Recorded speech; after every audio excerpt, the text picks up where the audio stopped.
మాకు ఆ రోజు మేము క్లియర్గా చెప్పడం జరిగింది ఏంటంటే ప్రోటోకాల్ ఇష్యూస్ వస్తూ ఉన్నాయి, సెక్యూరిటీకి సంబంధించినటువంటి ఇష్యూస్ వస్తూ ఉన్నాయి అని చెప్పేసి చెప్పడం జరిగింది. దాంట్లో భాగంగానే నిన్న మేము నలుగురం మెదక్ జిల్లాకు సంబంధించినటువంటి శాసనసభ్యులమందరం కూడా మరి శివధర్ రెడ్డి గారు అడిషనల్ డీజీ గారికి కలవడం జరిగింది. కలిసి మేము ఎదుర్కొంటున్నటువంటి సమస్యలపైన వారికి చెప్పడం జరిగింది.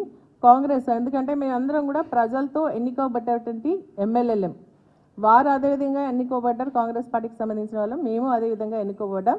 కాబట్టి మరి ఈరోజు వాళ్ళని ఒక రకంగా మమ్మల్ని ఒక రకంగా చూస్తూ వారికి ఎస్కాట్ పైలటింగ్ ఇస్తూ మాకు ఇవ్వకుండా ఇబ్బంది పెడతా ఉన్నారు. మరి ప్రోటోకాల్ ఇష్యూస్ వచ్చినప్పుడు మా ఫొటోస్ పెట్టట్లేదు, వాళ్ళ ఫొటోస్ పెడుతున్నారని చెప్పేసి కూడా మేము స్పష్టంగా చెప్పడం జరిగింది. వీటన్నిటిని కూడా మాట్లాడుతున్నటువంటి సందర్భంలో మరి అదేవిధంగా ముఖ్యమంత్రి గారు కూడా అందుబాటులో ఉన్నారన్న ఆలోచనతో వారి దృష్టి కూడా తీసుకెళ్లాలని కర్టెసీగా కలవడం జరిగింది.